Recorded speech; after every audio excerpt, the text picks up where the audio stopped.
मेरे सभी प्यारे बच्चों, आज मैं आपको क्लास 7 के लिए सामाजिक एवं राजनीतिक व्यवस्था 2 में पढ़ाने जा रहा हूँ। सामाजिक एवं राजनीतिक व्यवस्था, इस किताब का नाम देख रहे हैं। यह 7 के लिए सामाजिक विज्ञान की पाठ्य पुस्तक है। 7वां क्लास में जो बच्चे पढ़ते हैं उनको यह जानना जरूरी है कि हमारे देश में शासन व्यवस्था कैसे चलती है, मुख्यमंत्री कैसे बनते हैं, राज्यपाल कैसे बनते हैं, हमारे यहाँ कोर्ट कचहरी कैसे काम करते हैं, ये सब जानना बहुत ज़रूरी है।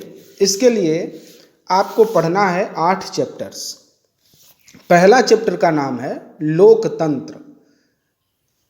इन चैप्टर का नाम याद रखिएगा। पहला जो चैप्टर है लोकतंत्र है। दूसरा चैप्टर है लोकतांत्रिक प्रतिनिधित्व के आधार। शब्द देखिए, लोकतांत्रिक प्रतिनिधित्व के आधार, इसे सही सही बोलना भी सीखेंगे। तीसरा है राज्य सरकार। चौथा है लोकतंत्र और संचार। संचार का मतलब होता है आवागमन। संचार सड़क आदि को भी कहते हैं, और आजकल सूचनाओं को भी एक जगह से दूसरी जगह जो भेजा जाता है उसको भी संचार कहते हैं। अगला है 5वां चैप्टर लिंग बोध। लिंग बोध का मतलब कोई बालिका है, कोई बालक है, तो बालक में और बालिका में अपने अपने तरह की समस्याएं होती है, अपने अपने तरह के रहन सहन विचार आदि होते हैं, इसके बारे में भी जानना है। 6ठा चैप्टर है बाजार। आज हमारी पूरी जिंदगी दुकानों पर, बाजारों पर टिक गई है। अगर एक दिन बाजार बंद हो जाएंगे तो हमारा आधा से अधिक काम बंद हो जाएगा, चाहे वो रोजी रोजगार का काम हो, चाहे सामान खरीद के लाने का काम हो, सब बाजार पर डिपेंड कर रहा है। हम बाजार के विषय में भी पढ़ाएंगे। अगला है सामाजिक समस्याएं। अब हम समाज में रहते हैं तो समाज की भी अपने अपने तरह की समस्याएं होती है, तो हम सामाजिक समस्याओं पर भी चर्चा करेंगे। और फिर जो सबसे ज़रूरी चीज़ है, आजकल सब लोग सड़क से आते जाते हैं, लेकिन सड़कों पर नियमों का, आप सड़क संबंधित नियमों को सही से न जानेंगे तो किसी भी प्रकार की दुर्घटना या अनहोनी हो सकती है। इसलिए ज़रूरी है सड़क सुरक्षा से संबंधित बातों को जानना।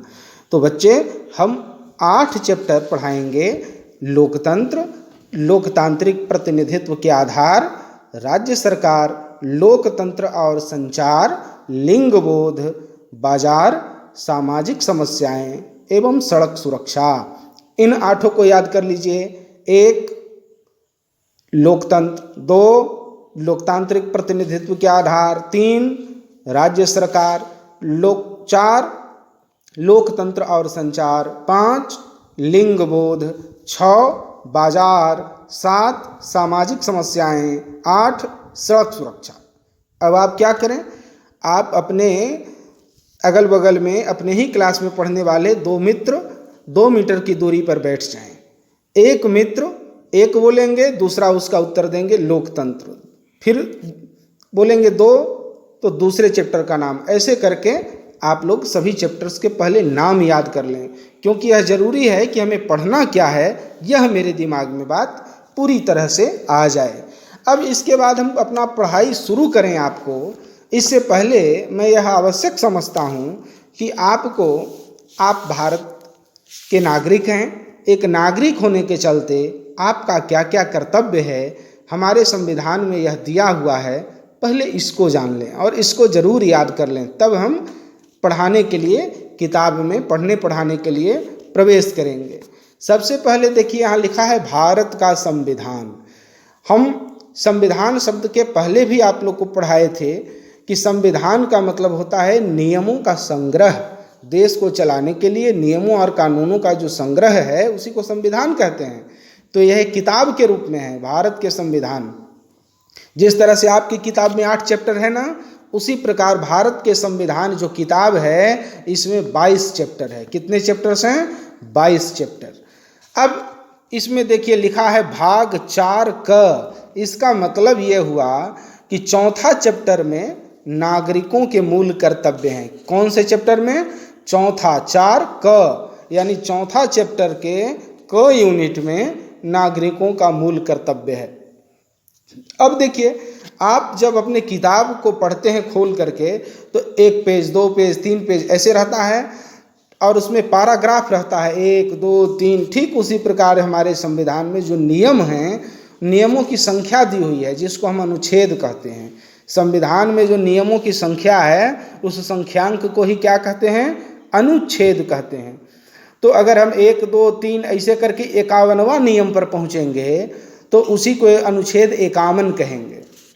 अनुच्छेद 51 में एक पार्ट क है, उस क पार्ट को 51 क में मूल कर्तव्य है। अब देखिए क्या लिखा है, मूल कर्तव्य। बढ़िया से शब्द को समझिए और बोलिए, मूल कर्तव्य। अंग्रेजी में इसको ड्यूटीज भी कहते हैं, फंडामेंटल ड्यूटीज। भारत के प्रत्येक नागरिक का यह कर्तव्य है कि क्या कर्तव्य है? देखिए इसमें क ख ग घ अंग च छ ज झ ञ और ट कुल मिला के 11 है। यानी हमारे संविधान में हमारे लिए कितने कर्तव्य बनाए गए हैं? 11 कर्तव्य बनाए गए हैं। कितने कर्तव्य हैं संविधान में? 11। कौन से भाग में हैं? भाग 4 क में। कौन से अनुच्छेद में हैं? अनुच्छेद 51 क में। अब जानिए आपका कर्तव्य क्या है। पहला कर्तव्य है संविधान का पालन करें, उसके आदर्शों, संस्थाओं, राष्ट्रध्वज, राष्ट्रगान का आदर करें। हमारा क्या पहला कर्तव्य है? हमें संविधान को पालन करना चाहिए और संविधान में जो बात बताई गई है उसको मानना चाहिए। और संस्था का मतलब जितनी भी सरकारी संस्थाएं हैं ना, सबको आदर करिए, राष्ट्रध्वज का आदर करिए और राष्ट्रगान का आदर करिए। दूसरा कर्तव्य क्या है? स्वतंत्रता के लिए हमारे राष्ट्रीय आंदोलन को प्रेरित करने वाले उच्च आदर्शों को हृदय में संजोए रखें और उसका पालन करें। अर्थात हमारा देश पहले गुलाम था ना, बहुत लंबी लड़ाई के बाद देश को आज़ादी मिली। तो जब आज़ादी मिल गई तो इस आज़ादी को बचा के रखना हम लोग को चाहिए। तो हमारा दूसरा ड्यूटी है अपने आज़ादी को बचा करके रखने का विचार अपने दिल में रखना। तीसरा, भारत की संप्रभुता, एकता और अखंडता को रक्षा करना, इसको अक्षुण्ण बनाए रखना, ये तीसरा कर्तव्य है। पहला संविधान के पालन करें, दूसरा आज़ादी के विचार को दिल में रखें और तीसरा संप्रभुता, एकता, अखंडता को बचा के रखें। चौथा, देश की रक्षा करिए। अभी देख रहे हैं ना, देश पर चीन, पाकिस्तान जैसे दुश्मन देश की ओर बढ़ते हैं, तो हमारी यह ड्यूटी है कि हम इसे बचा करके रखें। पांचवा हमारी जो ड्यूटी है यह है समरसता, समान भ्रातृत्व की भावना का निर्माण, जो धर्म, भाषा, प्रदेश, वर्ग पर आधारित सभी भेदभावों से परे, मतलब अलग हो। यानी हम सब आपस में समरसता कायम करें, भाईचारा कायम करें, जाति के आधार पर, धर्म के आधार पर, भाषा के आधार पर भेदभाव नहीं करें। या ऐसा भी नहीं कह सकते हैं कि तुम राजस्थानी हो, तुम बिहारी हो, तुम झारखंडी हो, तुम बंगाली हो तो तुम यहाँ नहीं रह सकते, तुम यहाँ नहीं जा सकते। नहीं, हमारी यह ड्यूटी है कि हम सभी भारतीय हैं और सबसे मेल मिलाप करके रहेंगे। हमारा छठा कर्तव्य है अपनी संस्कृति और गौरवशाली परंपरा के महत्व को समझें। देखिए, बहुत लोग, अंग्रेज हम लोग को कहता था कि आप लोग असभ्य हैं, ऐसे हैं, वैसे हैं, लेकिन नहीं, हमारे पूर्वज बहुत पढ़े लिखे थे। पूरी दुनिया में जब लोगों को पढ़ने नहीं आता था, उस ज़माने में हमारे यहाँ वेद जैसे ग्रंथ आ गए थे। यानी हमारी जो संस्कृति है, जो परंपरा है, रीति रिवाज है, गाँव घर में रीति रिवाज होते हैं ना, तो उन रीति रिवाजों को भी जरूर पालन करना चाहिए। अब